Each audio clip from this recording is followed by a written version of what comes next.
I am Iron Man.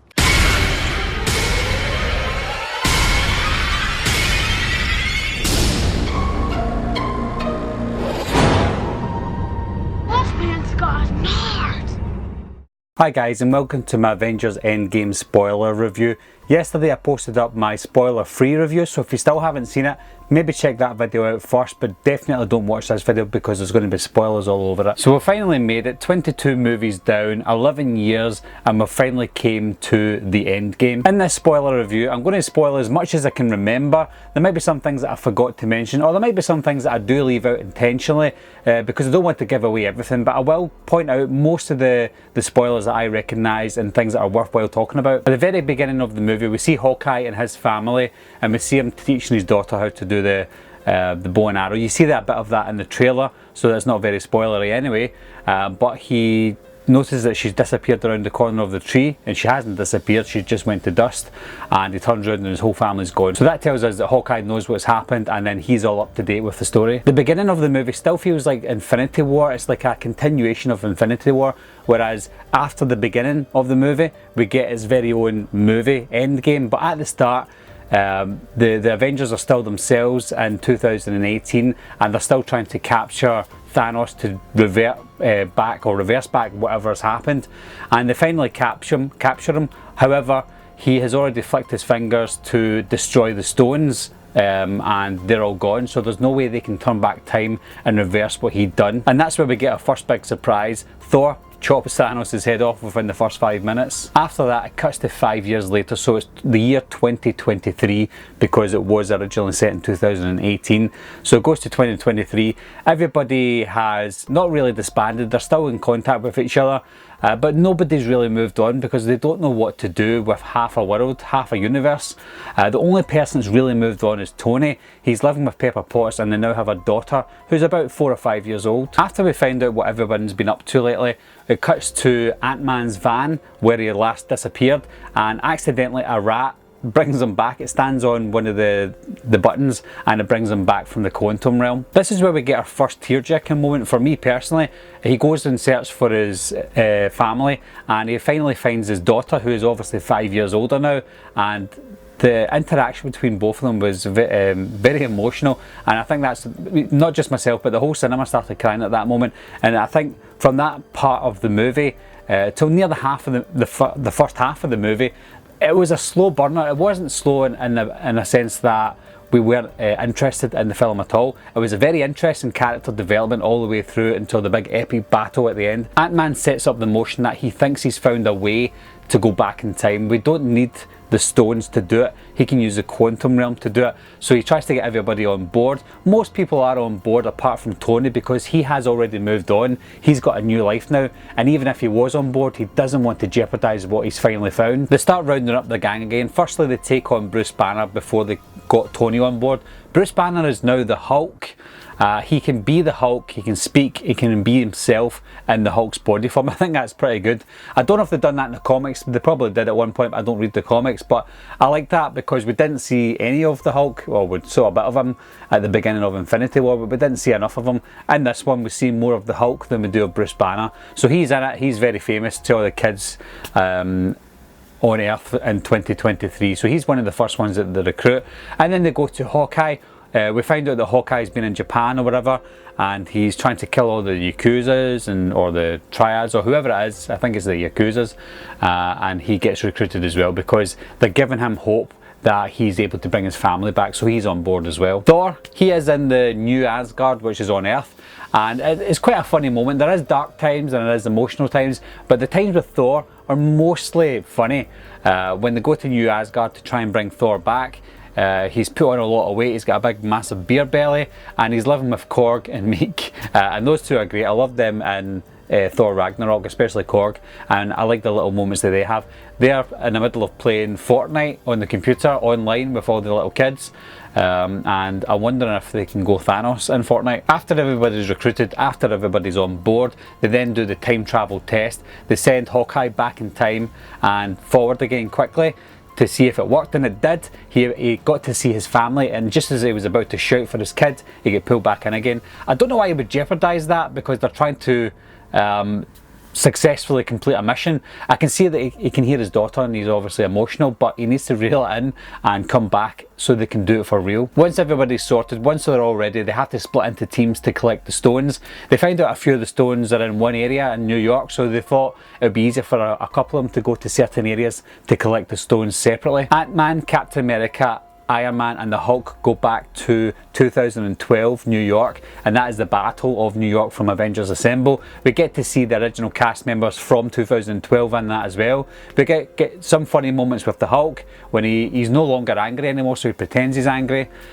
He goes to try and find the Time Stone, and he's looking for Doctor Strange, but he doesn't see Doctor Strange. He sees the Ancient One, Tilda Swinton, and she gives him some advice on what he should and shouldn't be doing, but then he tells her that Doctor Strange gave up the Time Stone, so she realised that he's gave up the Time Stone for a reason, so she must now give Bruce Banner the Time Stone. It's not really easy for Captain America and Iron Man to get the Tesseract, because the Tesseract's in the hands of Captain America and Iron Man from 2012. There's a little scuffle, quite a funny scuffle about how they keep losing the Tesseract. And that involves the 2012 Hulk accidentally bashing Tony Stark out the way. It was all quite funny. In that moment as well, you've got Captain America fighting the Captain America from 2012, and then you see the 2023 Captain America get into an elevator just like the Winter Soldier with Crossbones and all his crew, and Captain America knows what's going on. He knows that they're part of Hydra, so he then says, give me the briefcase, hail Hydra, and they let him take it because they think he's one of them. But because Captain America and Iron Man were unsuccessful in getting the Tesseract in 2012, both of them decide to go to 1970, where they know the Tesseract's going to be. And there we see some other characters from the MCU. You've got Hank Pym, you've got Howard Stark, you've got Peggy as well, and you've also got a cameo from Stan Lee, a 1970s Stan Lee. Rocket and Thor went to Asgard 2013, and there we're able to see other characters from the Marvel Cinematic Universe. You've got Renee Russo, who plays Thor's mother. She interacts with him in the film as well. She gives him some good advice so he can get his act together, because he's still not himself. You've also got Jane as well. I don't know if they actually used old footage of Jane or she came on to film this, because she didn't have any lines. She was just there in the background. And obviously they needed Jane to extract the ether from her, and that's what Rocket done. Hawkeye and Black Widow go for the Soul Stone, and we know where that ends. In Infinity War, Thanos and Gamora went up to collect the Soul Stone, and one of them have to be sacrificed so they can get that, and that's the exact same thing that had to happen here. Hawkeye and Black Widow ended up fighting with each other to say who's going to be saved and who's going to die, and eventually Black Widow sacrifices herself, and there we have the first major death in the movie. Nebula and Rhodey went to Morag in 2014. I didn't think this one was going to be very significant, but it turned out to be the most significant one in the whole entire movie, because Thanos from 2014 and Nebula from 2014 were able to intercept those, because Nebula was connected to the other Nebula. I don't know how that was possible, but it was. So Thanos had an idea of capturing the 2023 Nebula and replacing her with the 2014 Nebula, and therein lies the whole complications of when they come back to 2023. With all the team coming back, apart from Black Widow and bringing on Nebula from 2014, the team were able to put all the stones together in an Iron Man glove, and Hulk was to be the one to click his fingers to try and turn back everything the way it was. Luckily it did turn back everything the way it was, because Clint got a call from his wife, so we know that everybody survived now. Unfortunately, Nebula was able to bring back Thanos, or bring forward Thanos, from 2014 to 2023, and that's where the war began. Now I can't remember how long this battle lasted. It felt like it lasted 10 minutes, but it probably was about 40-45 minutes. It was just so epic. Everybody had their part to play in this, especially Captain America, Thor and Iron Man. One of the biggest crowd-pleasing moments of the whole entire movie and the whole entire cinematic universe was when we found out that Captain America was worthy of holding Mjolnir. I forgot to mention that as Thor was in Asgard, he was able to take his old hammer from there and bring it forward to 2023. So he had Mjolnir and he also had Stormbreaker, and in this battle we had Stormbreaker and Mjolnir being used by Captain America and Thor, and there was a little funny moments between the two of them when they were both holding the hammer. But Captain America did save Thor from being killed, and Thor shouted out something like, "I knew it!" So he knew all along that Captain America was worthy. There was lots of other great moments in the battle. We had Captain Marvel coming back. She was only in it at the beginning of the movie, but she had to go to other universes to help them as well. She came back. Now, I think it was good that she wasn't in the full movie, because they could have ended the movie pretty fast with the powers that she had, but she came back to help. You've got Scarlet Witch showing how powerful she is. I truly believe that she is still one of the most powerful, I was going to say mutants, but one of the most powerful superheroes in the movie and in the Marvel Cinematic Universe, and she really showcased her powers there. Thanos got really scared because he knew that she could beat him, so he just wanted all the guys in his ship to fire down all the guns, all the bombs, even if it meant killing all his people. You've got all the Guardians coming back again, you've got Doctor Strange coming back, you've got Spider-Man coming back. Doctor Strange didn't have a lot to do, the Guardians didn't have a lot to do. One thing that was quite interesting with the Guardians was when Thanos came back from 2014 to 2023, he brought the 2014 Gamora with him, and we don't know if she's now stuck in 2023 or she went back. I don't know, they didn't say that, but we can see that Peter Quill is obviously looking for her because he knows that she's there. He had an interaction with her as well, which was quite funny. So she is alive, but not the 2023 Gamora or the 2018 Gamora, but the 2014 Gamora is alive. We finally got to see Spider-Man's kill mode as well in action and in use. He must have killed a lot of Thanos' minions with the kill mode. Again, that was quite entertaining. One of the biggest and the most emotional moments in the whole entire Marvel Cinematic Universe was when Thanos was fighting Iron Man at the very end. Thanos thought he finally got the gauntlet back. He clicked his fingers and he turned around and there was no stones on it. Tony had it.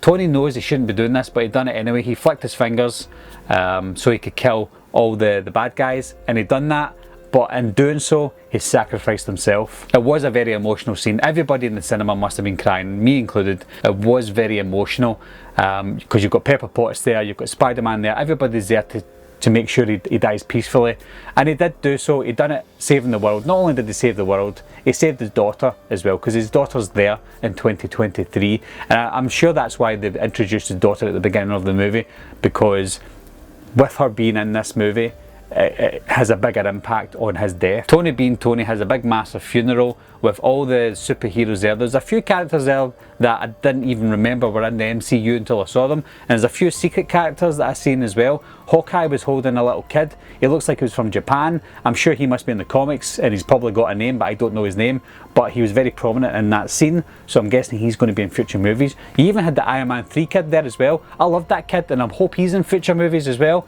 If he's not, then that's fine, but I'm glad he was in this movie as a little cameo. I think the only person that I didn't see in this film or in that funeral was Maria Hill. Was she there? After the funeral, Thor hands over the throne of New Asgard to Valkyrie. He no longer wants to do it. He survived. He wants to be himself now, and he's passed the reins over to Valkyrie. Captain America's job now is to return the stones back to their rightful time in history, and in doing so, he comes back instantly, but as an older gentleman. He's sitting on a park bench, and he's retired now.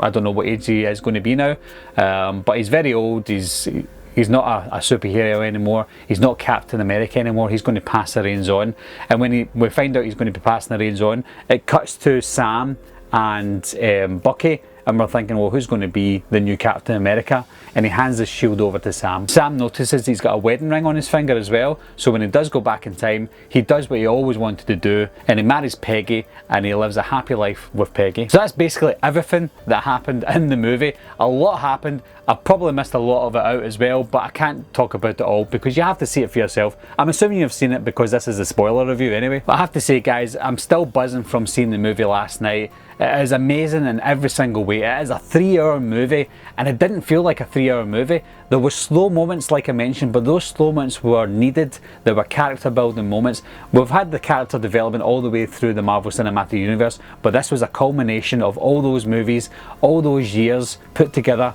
and it just paid off. I think with Tony's death, the way he died was a fitting end to the Avengers that we've got to know over the 11 years, the old Avengers. At the end of Iron Man 1, he said, "I am Iron Man," and just before he clicked his fingers in Endgame, he said, "I am Iron Man," and then he clicked his fingers. It was just a beautiful ending. I don't see Endgame as a different movie from Infinity War. I see it as a conclusion to Infinity War. Like I said, the beginning of Endgame did feel like a little bit like the conclusion of Infinity War, but after that it moved on to something completely different. It was dark, it was funny, it was mostly emotional, and overall it was an epic ending to the whole cinematic universe as we see it so far. So that's my spoiler review of Avengers Endgame, guys. I'm assuming that you've seen it now because you're watching this video, and as always, leave your comments down below. Let me know what you thought about it. Did you laugh? Did you cry? What was your best moments? Again, leave your comments down below. Anyway guys, thanks a lot for watching again. Thanks for subscribing. I'll see you soon. Bye bye.